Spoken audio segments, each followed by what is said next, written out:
Assalamualaikum warahmatullahi wabarakatuh.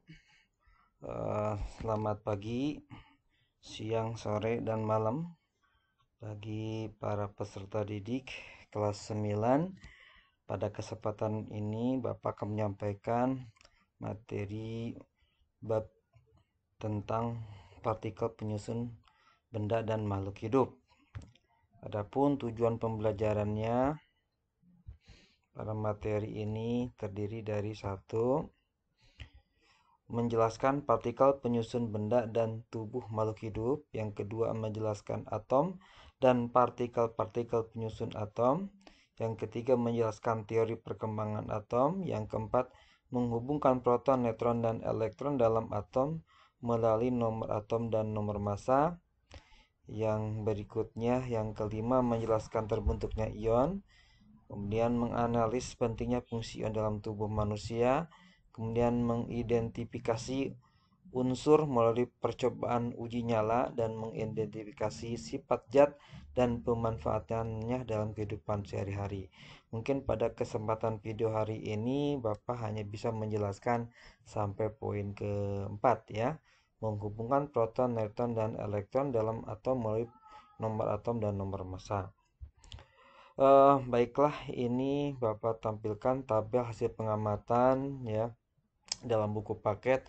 Di situ ada beberapa bahan, ada nama bahannya, bulu unggas, rambut, sepotong daging sampai dengan karet ban. Nah, di sini dilakukan uji pembakaran. Jadi ada deskripsi bau. Di sini semuanya sebelum dibakar tidak berbau. Setelah dibakar ternyata 1, 2, dan 3 memiliki kemiripan bau yang hampir sama. Sedangkan plastik ini menyengat, kayu, kertas, daun, dan kain perca semuanya memiliki bau yang hampir relatif sama ketika dibakar. Karet ban ini menyengat. Nah, zat yang terkandung di sini bulu unggas ada keratin, serabut kolagen, serabut elastin nih pada 3 bahan di atas. Kemudian pada plastik ini ada polietilen. Kemudian pada kayu, kertas, daun, dan kain semuanya mengandung selulosa. Sedangkan pada karet ban mengandung poliisoprena. Itu merupakan hasil pengamatan terhadap uji pembakaran dilihat dari baunya. Jadi zat yang terkandung walaupun berbeda bahan ternyata ada kesamaan jikalau bahan yang terkandungnya sama gitu.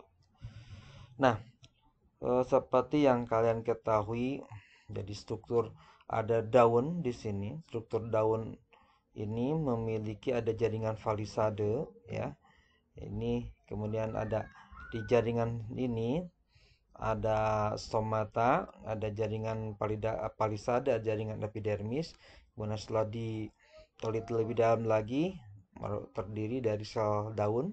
Sel daun ini ada kloroplas. Ternyata di dalam kloroplas ini mengandung sebuah atom magnesium, nah, atom karbon, dan atom-atom yang lainnya yang membentuk molekul klorofil. Jadi bahan daun tadi penyusun yang terkecilnya tidak lain adalah atom. Kemudian apa itu definisi atom? Atom adalah bagian terkecil dari unsur yang masih memiliki sifat unsur tersebut. Kemudian molekul merupakan gabungan antara dua atau lebih atom-atom melalui ikatan kimia tertentu. Sedangkan ion adalah atom atau molekul yang kelebihan atau kekurangan elektron. Kalau kelebihan elektron maka dia bermuatan negatif, jadi disebut ion negatif. Kalau kekurangan disebut dengan ion positif atau kation. Nah, partikel penyusun atom tersendiri terdiri dari 3. Ini gambar model atom dari helium, yaitu ada neutron dan proton, adanya terletaknya di inti atom. Kemudian elektron itu sendiri ada di kulit atom. Jadi elektron ada di kulit, proton, neutron ada di dalamnya. Nah, proton bermuatan positif, elektron bermuatan negatif. Perhatikan di sini. Sedangkan neutron tidak bermuatan. Kemudian ini ada uji bakar dari beberapa ketika suatu atom ya dibakar ini pada peristiwa pesta kembang api, maka muncul warna-warni di langit ya. Nah, kemudian kalau diberi aliran listrik maka akan menghasilkan nyala yang berbeda pada gas helium, neon, argon, kripton, dan xenon. Jadi akan berbeda gas ini ketika dialiri arus listrik. Kemudian atom-atom biasanya natrium, kalium, magnesium ketika dibakar di udara akan menghasilkan warna yang berbeda. Nah, hal ini diakibatkan dari adanya perpindahan elektron dari satu kulit ke kulit yang lain. Nah, nanti kalian tolong perhatikan untuk membuat mengerjakan tugas tentang model atom. Jadi model atom pertama kali dikemukakan oleh Dalton. Atom itu adalah bola pejal. Kemudian Thomson. Ini Thomson itu menjelaskan bahwa atom itu terdiri dari partikel bermuatan negatif yang tersebar merata seperti roti kismis ya. Kemudian model atom Rutherford dia menjelaskan dengan cara menembakkan partikel alfa ke lempeng emas. Ternyata ada yang ruang kosong, ada yang ruang pejal. Ini model atom Rutherford. Tolong nanti kalian jelaskan dengan sangat jelas di tugasnya. Kemudian ini adalah atom Bohr, model atom Bohr, dan terakhir adalah mekanika kuantum. Tolong nanti dijelaskan sejelas-jelasnya. Dan Bapak lanjutkan kembali tentang nomor atom dan nomor massa. Seperti yang telah kalian pelajari di kelas 7 tentang unsur, yaitu merupakan zat murni yang tidak dapat diubah lagi menjadi zat lain dengan reaksi kimia. Nah, di sini unsur banyak sekali ya, seperti tertera pada susunan berkala unsur kimia di sini. Ya, kalian waktu kelas 7 sudah menghafalkan ini semua ya. Jadi ada unsur emas, besi, perak, oksigen, dan masih banyak yang lainnya. Ada kurang lebih 105 kalau lihat di sini. 105 unsur yang telah ditemukan. Bahkan sekarang sudah berkembang sampai mungkin 11 sini ya, sampai di golongan 5A di bawah di sini. Itu tentang unsur. Nah, lambang atom. Nah, suatu unsur dilambangkan seperti berikut ya. Ada lambang unsurnya yang X ini gede, A itu nomor massa, dan Z itu nomor atom. Seperti Bapak berikan contoh berikut di sini. Ag. Nah, ini lambang unsur. Nah, Ag ini diberi nama argentum ya. A-nya besar, G-nya harus kecil. Ingat, huruf pertama itu harus besar, huruf kedua kecil. Kalau hanya satu huruf, huruf besar saja. Misalkan hidrogen H. Ya. Ini kebetulan argentum nama unsurnya, yaitu ini perak ya. Ag itu argentum itu perak. Dia memiliki nomor massa 108 dan nomor atom 47. Perhatikan di sini ya. Nomor atom itu menunjukkan jumlah proton, juga menunjukkan jumlah elektron. Jadi pada kondisi atom itu netral, berbeda dengan kondisi ion ya. Kemudian nomor massa itu menunjukkan jumlah antara proton dan elektron. Jadi dari contoh ini bisa kita simpulkan bahwa lambang unsurnya Ag, nomor unsurnya nama unsurnya argentum atau perak, nomor massanya 108, nomor atomnya 47. Nah, kemudian berapa proton, elektron, dan neutronnya? Nah, karena jumlah proton sama dengan jumlah elektron, ini karena atom netral ya, jumlahnya 47, berarti proton 47, elektron 47. Sedangkan untuk menentukan neutron, kita lihat rumus di sini. Nomor massa sama jumlah proton ditambah jumlah elektron, berarti jumlah neutron sama dengan nomor massa dikurangi jumlah proton. A dikurangi Z. Ini ya A nomor massa, Z nomor atom. Jadi 108 dikurangi 47 sama dengan 61. Nah, itu cara menentukan jumlah proton, elektron, neutron. Nah, seperti contoh berikut ya. Nah, hidrogen.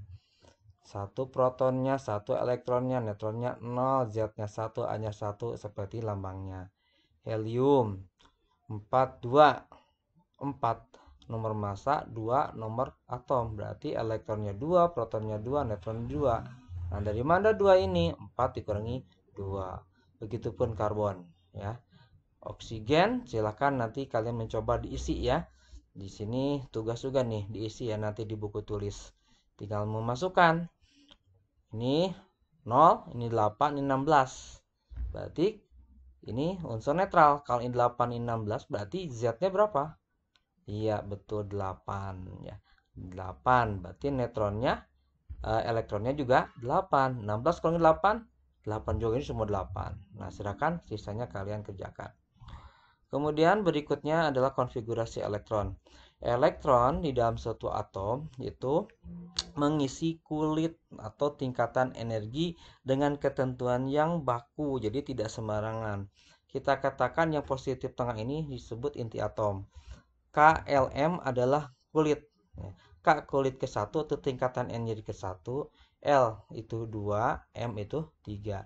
Nah, di sini tidak boleh sembarangan. Di K itu maksimal 2 ya diisinya.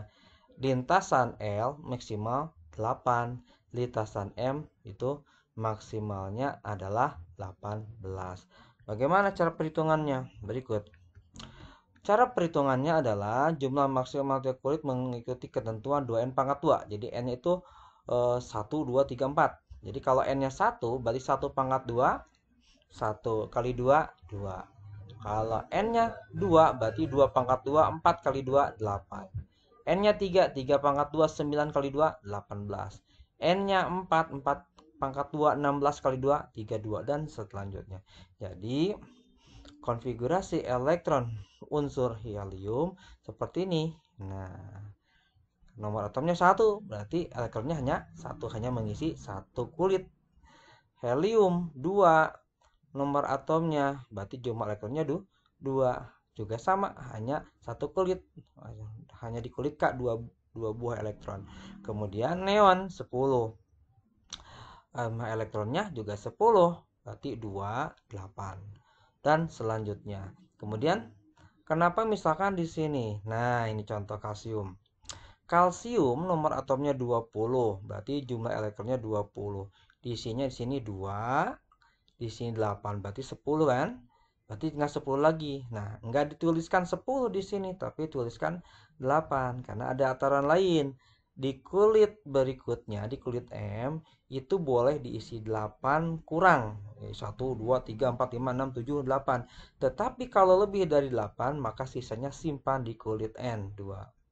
Sama di sini pun. 18 boleh. Kurang dari 18 tidak boleh. Tapi kalau 8 bisa. Jadi antara 8 di antara 8 lebih yaitu 9 sampai 17 tidak boleh di sini. Ya, di kulit M tidak boleh kita ngisi 11, tidak boleh kita ngisi 9, tidak boleh kita ngisi 17. Jadi kalau misalkan ini 35, 2 tambah 8, 10. Nah, berarti kan ada sisanya itu 25 lagi. Maka diisinya jangan 25 tapi 18. Sisanya 7 di sini. Dan seterusnya. Ya, itu saja pertemuan kita hari ini. Nanti Bapak sampaikan tugasnya di Google Classroom. Terima kasih. Billahi taufiq wal hidayah. Assalamualaikum warahmatullahi wabarakatuh.